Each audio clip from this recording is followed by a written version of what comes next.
We're now at the point where we need to remove the heart. And yes, this is an incredibly large heart. I predicted it's about 4 times as large as a normal heart, just based on its appearance. Let's review what we have done previously. We took out the rib cage, we took out the 2 lungs, we found the left phrenic, and we found the right phrenic. And when we took out the rib cage, we had found the internal thoracic arteries on either side. We will move them out of the way, and also we will get the phrenic and remove the pin that we had put in here so that we would not damage it anymore. The objective now is to create a flap in the pericardium so that we can access the great vessels of the heart. We will cut those through, or we'll slice through those vessels so that we can then remove the heart in its entirety before we can dissect it. So just to review, all this is pericardium, and it's fibrous pericardium on the outside. This is just some extraneous fat that is attached there. What we see here is the superior mediastinum. The first plane of it right now is mostly fat, although originally it was the thymus, the endocrine gland that involutes when we develop. So to open up the flap, I get a fresh blade. I grab the pericardium, make a transverse cut in the fibrous pericardium. I put my finger into the pericardial cavity and keep enlarging the opening as such. I go on the lateral aspect and just slice through the pericardium on both sides, like such. And the bigger the flap, the easier it will be to get our hands into the pericardial cavity. Now remove the whole flap like such, and this part of the pericardium would be considered parietal pericardium.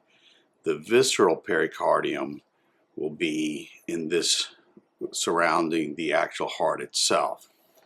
And now I can show you some specific areas of the heart. So here is the right auricle, and this would be the right atrium. The anterior of the heart here would be the right ventricle. Left ventricle forms the left margin of the heart, and the left atrium is posteriorly located. We cannot see it in the anatomical position. The goal now is to just keep opening the space and identify the various great vessels.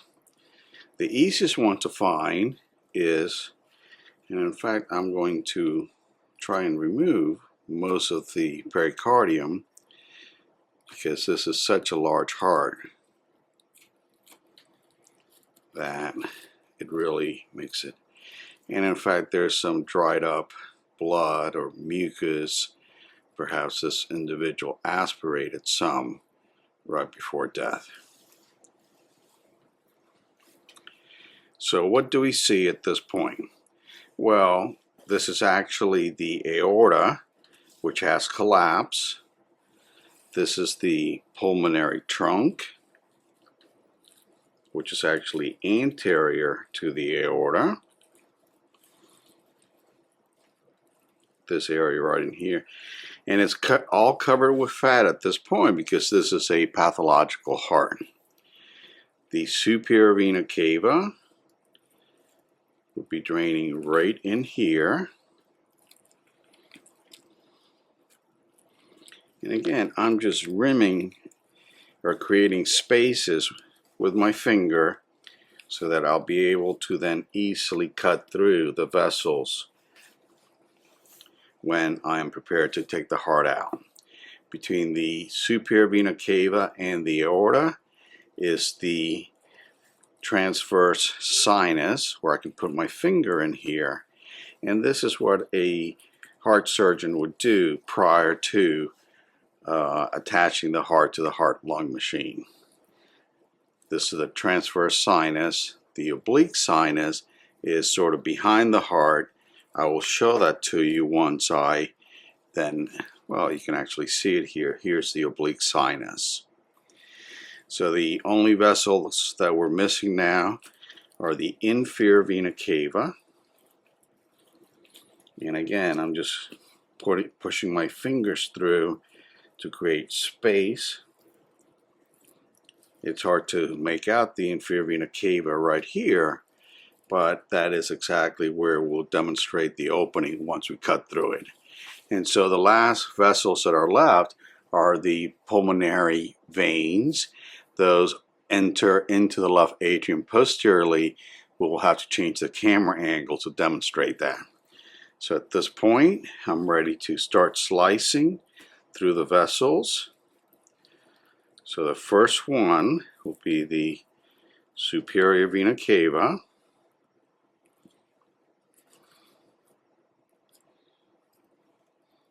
Then I go through the ascending aorta. And you can see clotted blood in here.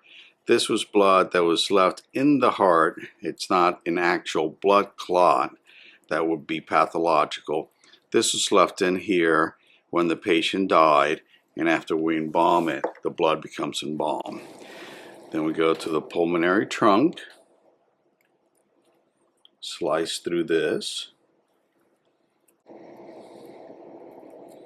If you remember your physiology, the pulmonary trunk or pulmonary artery is carrying deoxygenated blood.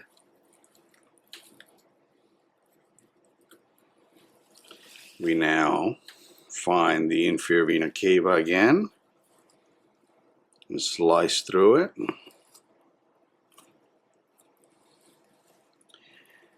The only vessels that are left now are the pulmonary veins. I will change the camera to better demonstrate that. I've changed the camera angle, and now I can raise the heart and expose the oblique sinus. And in here, we can already see some pathological conditions. In fact, look at all the mucus that I am taking out of here. Again, confirming the pathological nature of this heart. Nevertheless, we can use it to demonstrate how to remove the heart from the cadaver, as I am doing now.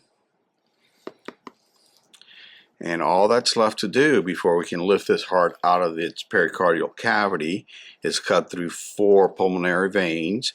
So first I will do those on the right side, as I am doing here.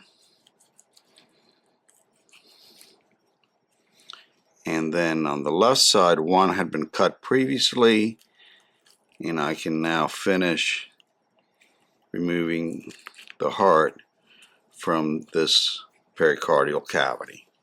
I will again switch the camera angle to demonstrate how I can just lift the heart out of the cavity. So I've finished cutting all through the great vessels of the heart: superior vena cava, aorta, pulmonary artery, inferior vena cava, and the 4 pulmonary veins. The only attachment left is, when I lift up the heart like so, is a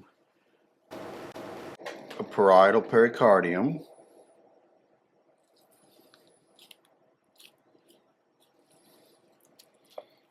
that I can just finish cutting.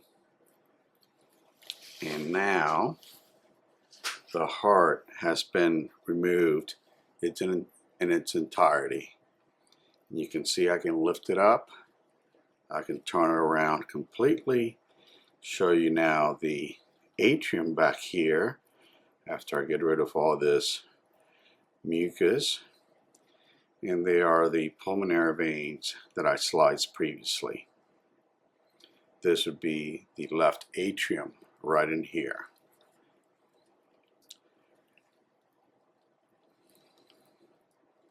And that's how you take someone's heart out.